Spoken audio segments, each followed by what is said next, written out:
नमस्कार, मैं हूं अर्पित और आपका स्वागत है द पैम्फलेट में। हम आज से आरंभ कर रहे हैं एक साप्ताहिक कार्यक्रम जिसमें हम हर सप्ताह आपको भारतीय और वैश्विक अर्थव्यवस्था की हलचलों से अवगत कराएंगे। तो उससे पहले आपसे अनुरोध है कि अगर आपने हमारे चैनल को सब्सक्राइब नहीं किया है तो आप कर लीजिए और बेल आइकन को जरूर प्रेस कर दीजिए ताकि आप हमारे चैनल पर आने वाली सभी नई वीडियो से अवगत होते रहें। शुरुआत सप्ताह की सबसे बड़ी खबर से जो जुड़ी हुई है देश के दूसरे सबसे बड़े कारोबारी समूह अडानी ग्रुप से। 24 जनवरी को अमेरिकी शॉर्ट सेलर हिंडनबर्ग द्वारा लगाए गए आरोपों के बाद अडानी समूह की कंपनियों के शेयरों में पूरे सप्ताह गिरावट जारी रही। इस बियर अटैक के चलते समूह की कंपनियों की मार्केट कैप लगभग 8 लाख करोड़ या $108 बिलियन से भी अधिक नीचे आ गई। यह आंकड़ा इतना बड़ा है कि आप समझ लीजिए कि देश का रक्षा बजट लगभग $75 बिलियन का है, यानी रक्षा बजट का भी 1.5 गुना। इस बीच अडानी ग्रुप के मैनेजमेंट की ओर से एक प्रेस रिलीज जारी करके मामले पर अपनी सफाई भी पेश की गई, पर शेयर बाजार में होने वाला कार्य नहीं रुक सका। ऐसा ही होता है, किसी भी कंपनी के स्टॉक पर बियर अटैक का यही कैरेक्टर है कि ऐसे अटैक से मार्केट में जो पार्टिसिपेंट्स हैं उनका बिहेवियर इरेशनल हो जाता है और उनमें रेशनैलिटी या लॉजिक खोजना एनर्जी और समय की बर्बादी है, यानी शेयर लगातार गिरते रहते हैं। इसके बीच कोई भी बात की जाए तो लोग ज़्यादा उसको तवज्जो नहीं देते, शेयरों की सेलिंग जारी रहती है। इन सब के बीच अडानी समूह ने पूरी तरह से सब्सक्राइब होने के बावजूद अडानी इंटरप्राइजेस का एफपीओ कैंसिल कर दिया। ऐसे क्राइसिस से निपटने का हर मैनेजमेंट का अपना तरीका होता है। ऐसे में अडानी समूह को लगा कि सबसे पहले उसे अपने इन्वेस्टर्स यानी निवेशकों का मैनेजमेंट पर विश्वास कायम रखना है। जैसा कि होता आया है, ऐसे मामलों का उपयोग लगातार राजनीति के लिए भी किया जाता है, लिहाजा इस मामले में भी कुछ ऐसा ही हुआ। विपक्ष की पार्टियों ने संसद के बजट सत्र में इस मामले को लेकर खूब हंगामा काटा। विपक्ष ने ज्वाइंट पार्लियामेंट्री कमेटी की मांग की। उन्होंने कहा कि उसके द्वारा इस मामले की पूरी जांच की जाए। विपक्ष ने सरकारी बीमा कंपनी एलआईसी और सरकारी बैंक एसबीआई द्वारा अडानी समूह को दिए गए लोन और इन्वेस्टमेंट को लेकर भी सफाई मांगी। उन्होंने कहा कि इनके द्वारा अडानी समूह में लगाए गए पैसों में कुछ हमें गड़बड़ दिखती है और इससे इन पैसों को खतरा है। एलआईसी ने इस मामले पर एक बयान जारी किया। एलआईसी ने कहा कि उसके द्वारा वर्तमान में 41 लाख करोड़ रुपए का मैनेजमेंट किया जा रहा है, यानी अलग अलग जगह उसे निवेश किया गया है अच्छे रिटर्न्स पाने के लिए, जिसका मात्र 0.975% ही अडानी के शेयर्स में लगा हुआ है। वहीं स्टेट बैंक ने एक बयान जारी करके बताया कि अडानी की कंपनियों को उसके द्वारा दिए गए कुल लोन 27,000 करोड़ रुपए के हैं, जो उसकी लोन बुक के यानी उसके द्वारा दिए गए कुल लोन का 0.9% है। एसबीआई ने यह भी बताया कि उसके द्वारा अडानी समूह को दिए गए लोन पूरी तरह से सुरक्षित हैं, क्योंकि इन लोन्स के साथ में उसे अच्छी गारंटियां भी मिली हुई हैं। इस मामले को लेकर रिजर्व बैंक ने भी बैंक से रिपोर्ट मांगी और बाद में एक बयान जारी करके कहा कि अडानी समूह को दिए गए लोन सेफ हैं और लिमिट्स के अंदर हैं।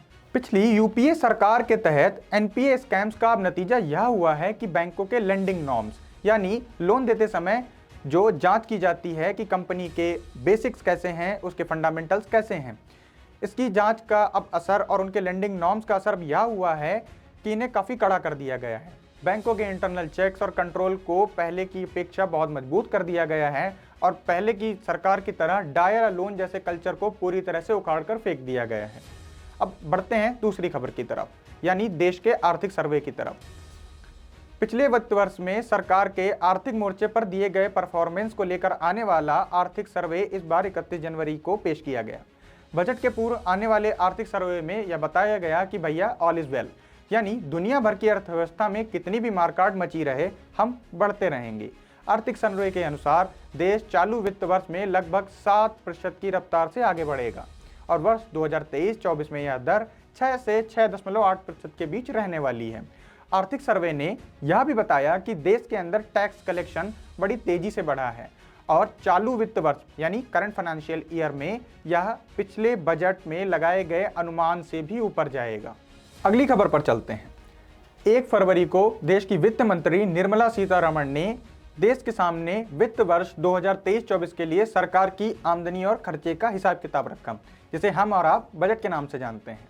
संसद के समक्ष बजट प्रस्तुत करते हुए वित्त मंत्री ने बताया कि हम भारतीयों का पर कैपिटा इनकम यानी हर भारतीय की औसत आय अब 1,97,000 रुपए हो चुकी है। 2013-14 से अब तक यह आंकड़ा दोगुना हो चुका है और जिसे हमारे ख्याल में मोदी सरकार के एक अचीवमेंट की तरह देखा जाना चाहिए। वित्त वर्ष 2023-24 का पूरा बजट लगभग 45 लाख करोड़ रुपए का है, जिसमें से लगभग 27 लाख करोड़ रुपए सरकार अलग अलग जरिए से कमाएगी और बाकी के पैसे उधार लिए जाएंगे। इसके अलावा इस साल का बजट कई मायनों में खास रहा।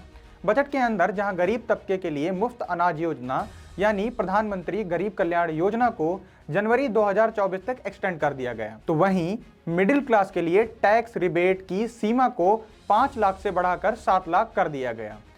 आप कह सकते हैं कि सरकार ने सबको साधने का प्रयास किया है, लेकिन हमारा मानना है कि टैक्स में छूट की सीमा की बढ़ोतरी की बहुत समय से मांग थी, जो कि रुकी हुई थी और यह आवश्यक था कि सरकार अपने ईमानदार टैक्स पेयर्स की ईमानदारी के प्रति सम्मान दर्शाए और उन्हें इंसेंटिवाइज करे। यह मोदी सरकार के दूसरे कार्यकाल का आखिरी पूर्णकालिक बजट था, इसलिए सरकार ने इसका पूरा फायदा उठाया। यह जरूर है कि सरकार का उद्देश्य आज भी देश में इन्वेस्टमेंट के लिए सही माहौल बनाना है और इसका एक उदाहरण सरकार द्वारा प्रस्तावित कैपिटल एक्सपेंडिचर से दिया जा सकता है। सरकार ने कैपिटल एक्सपेंडिचर यानी देश में बनाए जा रहे पुल, रोड और बेसिक इंफ्रा के निर्माण के लिए इस साल 10 लाख करोड़ रुपए की व्यवस्था की, जो पिछले साल से 33% ज्यादा है और यह इस साल पूरी जीडीपी का 3.3% होने वाला है। इसके अलावा रेलवे को आज तक की सबसे बड़ी धनराशि दी गई, जो 2,40,000 करोड़ रुपए है। रक्षा बजट का आंकड़ा 5.97 लाख करोड़ रुपए रहा।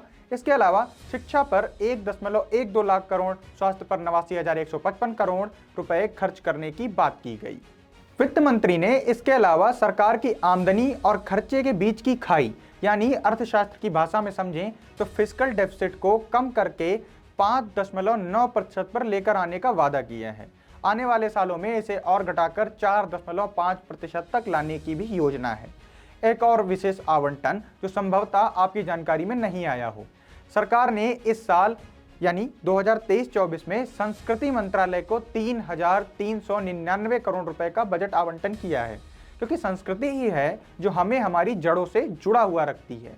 इसमें विभिन्न अकादमी, पुस्तकालय और म्यूजियम जैसी स्वायत्त संस्थाओं के लिए 996 करोड़ रुपए का आवंटन किया गया है।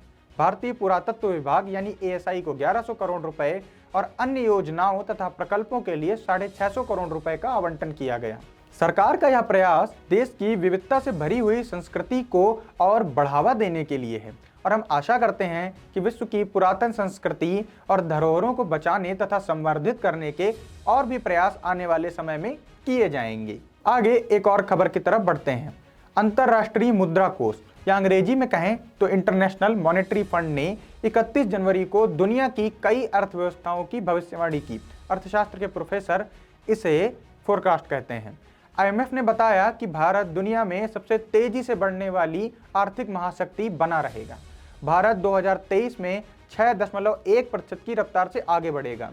यह आंकड़ा कुछ वही है जो हमारे इकोनॉमिक सर्वे ने बताया है। IMF के अनुसार दुनिया में जहां अधिकांश अर्थव्यवस्थाएं या मंदी की तरफ जा रही हैं या तो मंदी के मुहाने पर खड़ी हैं, भारत ऐसे समय में एक आशा की किरण के जैसा है। इसके साथ ही IMF ने एक और बड़ी इंटरेस्टिंग बात बताई। उसने बताया है कि पिछले 1 वर्ष से युद्ध और कड़े प्रतिबंधों से जूझ रहे रूस की आर्थिक तरक्की की दर पिछले कुछ समय से राजनीतिक अस्थिरता का सामना कर रहे ब्रिटेन से ज्यादा रहेगी। IMF ने कहा कि जहां रूस युद्ध के बाद भी साल 2023 में 0.3% की रफ्तार से आगे बढ़ेगा, वहीं कभी आधी दुनिया पर राज करने वाला ब्रिटेन -0.6% की दर से मंदी में चला जाएगा। अब अगली खबर आंकड़ों से जुड़ी हुई। सबसे पहले बात करते हैं GST के आंकड़े की, यानी सरकार की कमाई की। सरकार द्वारा 31 जनवरी को जारी एक रिपोर्ट के अनुसार जनवरी महीने में GST कलेक्शन 1,55,922 करोड़ रुपए रहा, जो एक माह में आज तक का दूसरा सबसे बड़ा कलेक्शन है। चालू वित्त वर्ष के अप्रैल माह में इससे ज्यादा 1.68 लाख करोड़ रुपए का कलेक्शन हुआ था। इसके अलावा एक और आंकड़ा सामने आया UPI का। देश के डिजिटल पेमेंट की तस्वीर बदलकर रख देने वाले UPI ने जनवरी माह में नया कीर्तिमान रचा। जनवरी में यूपीआई से 12.98 लाख करोड़ रुपए के अधिक के भुगतान हुए। वित्त मंत्री ने इसका जिक्र अपने बजट भाषण में भी किया। और कुछ आंकड़े उद्योग धंधों से जुड़े हुए। अब कुछ बात उद्योग धंधों से जुड़े हुए आंकड़ों की। सबसे पहले बात करते हैं पीएमआई की। पीएमआई का मतलब है परचेजिंग मैनेजर्स इंडेक्स। यह वो आंकड़ा है जो देश में उद्योग धंधे कैसे चल रहे हैं इसका एक एस्टिमेट देता है। इसमें 400 कंपनियों के परचेजिंग मैनेजर से एक सर्वे किया जाता है, जिसमें लागत का क्या स्तर है, कंपनी के पास आने वाले समय के लिए ऑर्डर्स कैसे हैं, इन सब सवालों को सम्मिलित किया जाता है। कंपनियों के परचेजिंग मैनेजर्स इनका जवाब लिखते हैं और इन सबको संकलित करके एक रिपोर्ट तैयार की जाती है। इस पीएमआई का जो बेस लाइन आंकड़ा है या सूचकांक है वह 50 का है, यानी 50 से ऊपर का आंकड़ा यदि किसी देश के लिए आता है तो सब बढ़िया, और 50 के नीचे तो मामला चिंता वाला है। भारत के संबंध में निर्माण क्षेत्र यानी मैन्युफैक्चरिंग सेक्टर के लिए जनवरी माह के लिए यह आंकड़ा 55.4 पर रहा, जबकि सर्विस सेक्टर यानी सेवा क्षेत्र में यह आंकड़ा 57.2 पर रहा, यानी हमारी स्थिति काफ़ी अच्छी है। रिपोर्ट ने यह भी बताया कि उद्योग धंधों में लागत की महंगाई दर यानी कच्चे माल की महंगाई दर अपने पिछले 2 साल के सबसे निचले स्तर पर चली गई है। पड़ोसी देश चीन के संबंध में आंकड़ा 49 पर है, जर्मनी में 47.3 पर है, यूरोपियन यूनियन के देशों जिन्हें यूरोजोन कहा जाता है उसमें 48.8 पर है, यानी मामला वहां के लिए चिंताजनक है। ऐसा मैं इसलिए कह रहा हूं क्योंकि अगर आप बाकी आंकड़ों पर नजर डालें तो वहां पाएंगे कि वैश्विक अर्थव्यवस्थाओं में समस्याएं लगातार गहराती जा रही हैं। अगला आंकड़ा भारत के फॉरेन रिजर्व से जुड़ा हुआ, यानी हमारे पास डॉलर्स कितने हैं। भारत के पास 3 फरवरी को जारी किए गए आंकड़े के अनुसार 576.7 बिलियन डॉलर विदेशी मुद्रा का भंडार है। इसमें एक सप्ताह में लगभग 3 बिलियन डॉलर की बढ़ोतरी हुई है। इससे पहले 27 जनवरी के आंकड़े के अनुसार भारत के पास 573 बिलियन डॉलर का विदेशी मुद्रा भंडार था, यानी एक सप्ताह में इसमें लगभग 3 बिलियन डॉलर की बढ़ोतरी हुई है। अब अगली खबर हमारे पड़ोसी देश पाकिस्तान से। भयंकर आर्थिक बदहाली के दौर से गुजर रहे पाकिस्तान के इकोनॉमिक इंडिकेटर्स लगातार गिरते जा रहे हैं।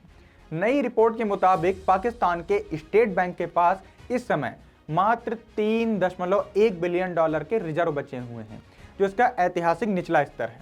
किसी भी देश के लिए यह स्थिति बड़ी ही दयनीय कही जाएगी। पाकिस्तान के पास बाहर से तेल, खाने की वस्तुएं और अन्य सामान मंगाने के भी पैसे नहीं बचे हुए हैं। पाकिस्तान के हजारों कंटेनर्स उसके पोर्ट पर पड़े हुए हैं क्योंकि उनका भुगतान करने के लिए डॉलर्स नहीं है। वहीं देश की करेंसी रुपया डॉलर के मुकाबले नीचे ही गिरता जा रहा है। वर्तमान में $1 की पाकिस्तान में कीमत 276 पाकिस्तानी रुपए से भी अधिक हो गई है। इस बीच पाकिस्तान को कहीं से राहत मिलने की भी उम्मीद नजर नहीं आ रही। पाकिस्तान में 31 जनवरी से रिव्यू के लिए आई हुई आईएमएफ की टीम ने भी पाकिस्तान सरकार की नीतियों का जायजा लेते हुए कहा है कि आपके बुरे हालातों के ऊपर हम आपको बेल आउट पैकेज नहीं दे सकते। उसके पुराने दोस्तों जैसे चीन, यूएई और सऊदी अरब ने भी अब उससे मुंह फेर लिया है, यानी पाकिस्तान अब काफ़ी ज़्यादा समस्याओं से घिरा हुआ है। आने वाले समय में हम आपके लिए और ऐसी आर्थिक खबरें आसान भाषा में लाते रहेंगे। देखते रहिए द पैम्फलेट। धन्यवाद।